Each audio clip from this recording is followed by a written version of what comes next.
Good morning po mga ka-farmer. Maaga tayo ngayon sa farm. Magkakarga tayo nitong yung kape. Kakao nang unahin po. Oo, yung kakao muna unahin natin. Magkakarga tayo ng kakao. Saka itong pipick up na 1,000 na kape. Kay Ma'am Chat. So unahin muna natin ito. Wala pa naman siya. Unahin muna natin yung kakao. Ito ang kagandahang pananim. Hindi pa siya tumatagos sa plastic dyan, Hindi pa. So ayan, kakao muna unahin natin. Yung kakao naman, ano lang eh. Kahit karga natin mga 600 lang dyan. Piliin mo yung malalaki ha, Kiloy. Ito na yung ating mga mahogani Naku, napakaraming pangtanim na to. Ang problema nag-quit na yata yung isa.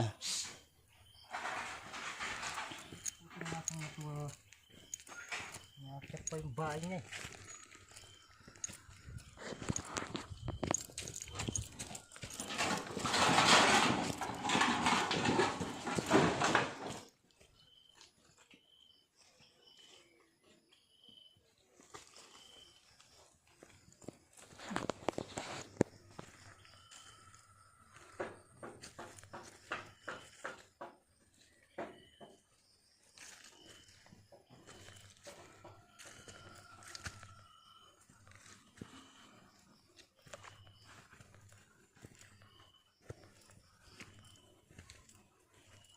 So ayan po, naputol lang yung discussion ko yung aso nagluloko.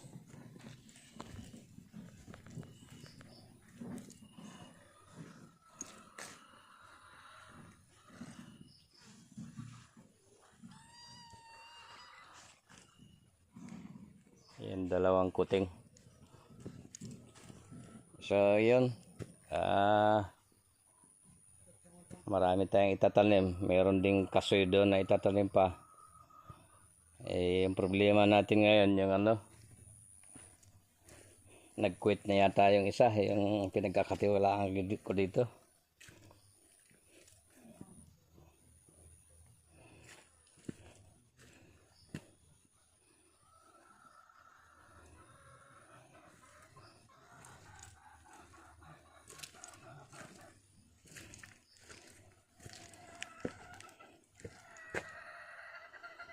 Karamihan talaga sa mga ganyang katutubo, pagka medyo nahirapan na ay talaga namang ganun dapat yung may kahirapan. Yung kung ako nga madalas sa kanila bigla na lang, minsan walang paalam, bigla na lang aalis.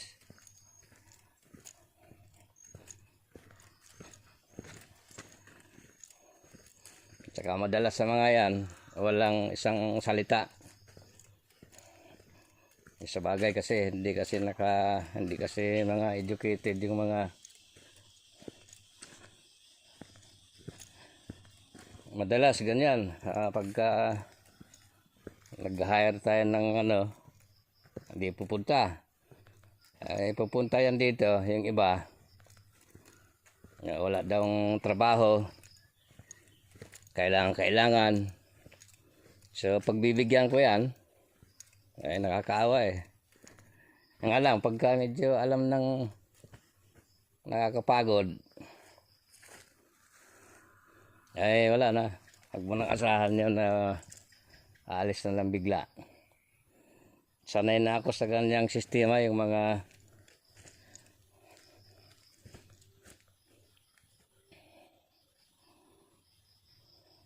Tungkol naman sa sahod nila, bagamat hindi nga tayo nakalabel dyan sa mga company, pero plano ko rin talaga sana pagka umunlad pa, ay bigyan sila ng karampatan na na sahod.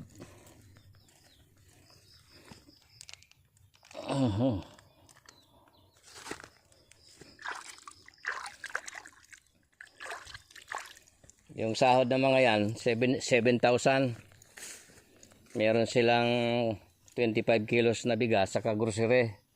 Halos umaabot na rin na 10,000 monthly. Hindi naman talaga katulad ng iba na aping-api sa sahod.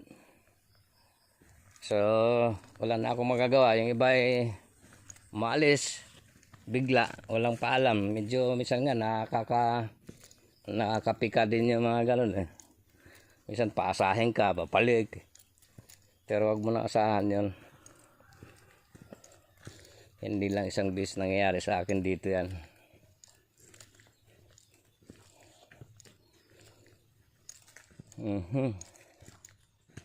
So yan po yung mga kape na natin. Dito medyo alanganin pang ikarga . Pero within 1 month pa ay so pinapili ko lang yung mga una doon, yun ang ikakarga natin.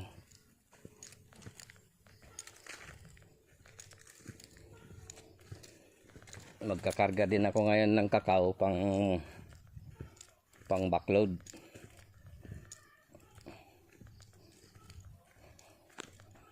Kasi uwi ako ngayon sa bahay. Piliin nyo dyan yung malalaki ha.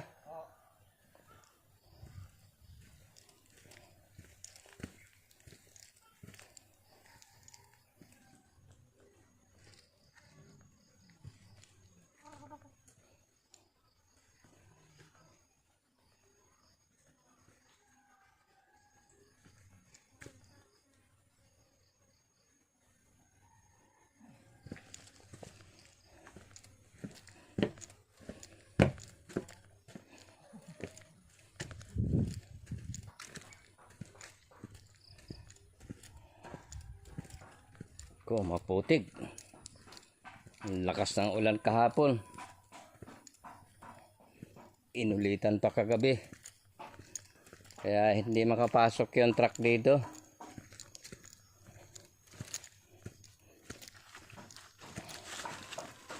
Mababalahaw yung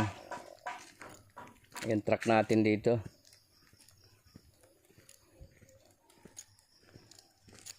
At mamaya yung sasakyan ni Mang Chad, malamang dito lang sa labas.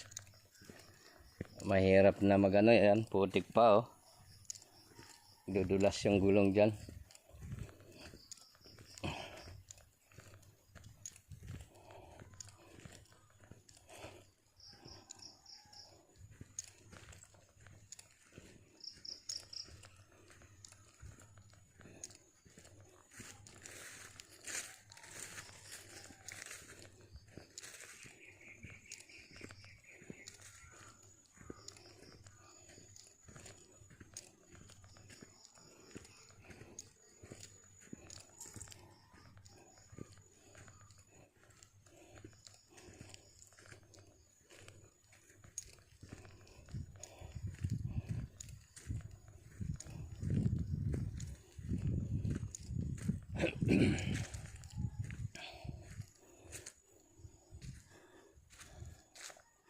Yeah, ito po yung truck natin. Kakargahan muna natin ito ng pang backload.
Meron pala akong tip sa inyo. Pagka mayroon kayong lupa, ayan ganito oh. Yung perimeter, yung pinaka-boundary. Ayan po.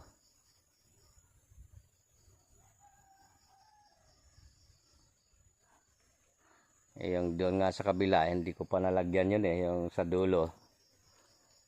Medyo, ngayon siguro matatamnan yun. Ayan, ganyan na siya oh.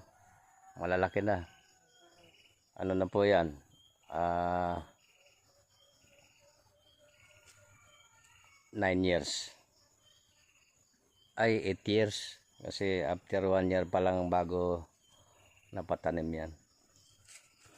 So, yan, nakalinya po yan oh. Double lane. Pero yung halos na buhay, yung 1 lane lang. Nangamatay yung iba. Yan po, nakalinya yan oh.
Ano po yung dalawa?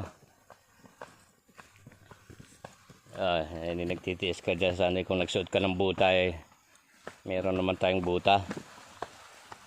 Mayroon ding mahabang manggas. Ayan, ganyan sana. Okay na yung attire mo. Ay, itong kay John oh. Kasi itong nakaraan, kung makita niya yung isang video ko, itong isang to, ay talagang bayat-bayat na suot yung akala mo warat-warat na yung suot nito. Ay sabi ko binigyan ko na ng mga jacket yung mga ito, saka yung pantalon na Ano style ng kawara dito? sige, ilinya mo muna doon, ibanti mo yung galon saka yung walis tambo. Nakalinya-linya mo ng ganyan oh. Sa unahan. Dito na tayo magpataas sa ulian.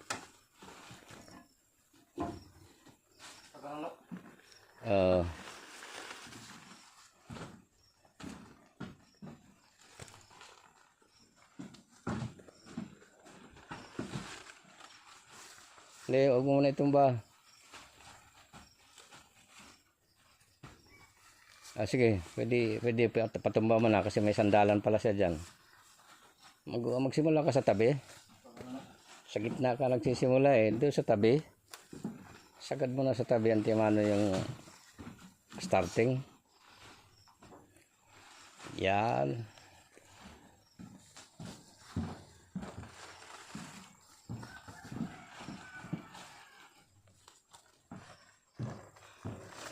Kaya ba naglaga na kayo ng nangahinog na ito yung saging nyo ah. Naglaga na kayo ng saging pang merinda. Ayun. Ganun pagka dating nyo magsalang na kagad kayo ng ng pang merinda nyo.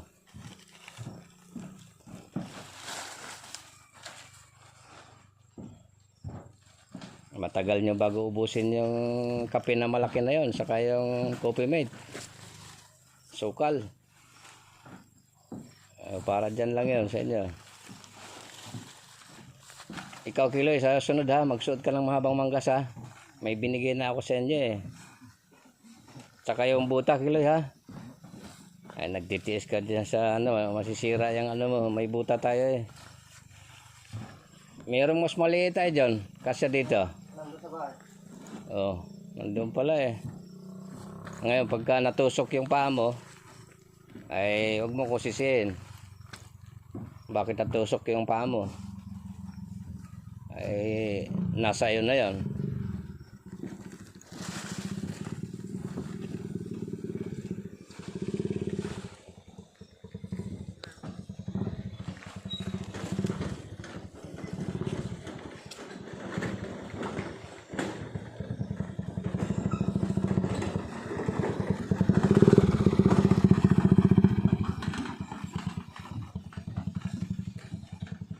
Gaano kaya yung mga yon?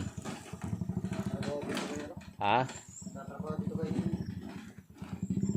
sa kabila. Kanina? Sa kabila Kay kay Karine? Karini. Mm.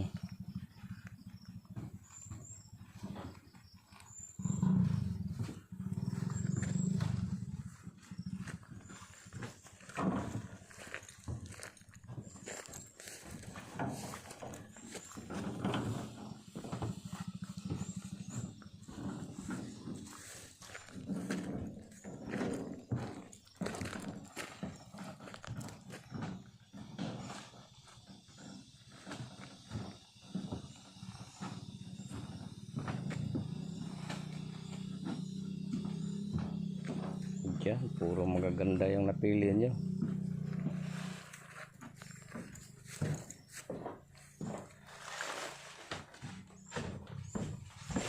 Uminit naman ngayon ng matindi, mga kaparmer. Maganda panahon. Ulan, init siya.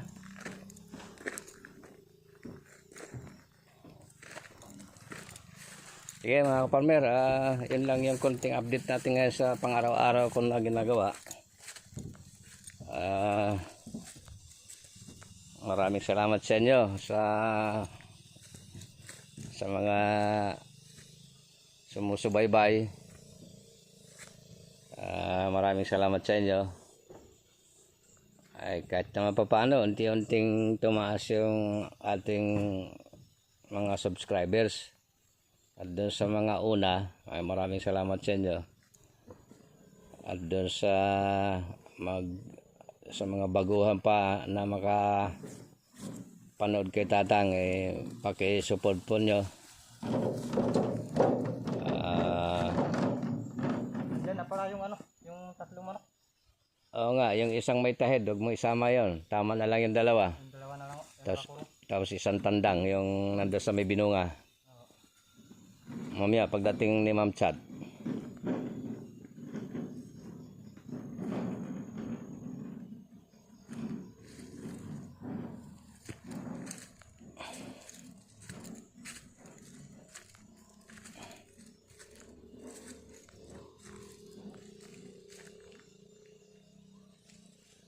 Okay mga kaparmer, magandang umaga sa atin lahat.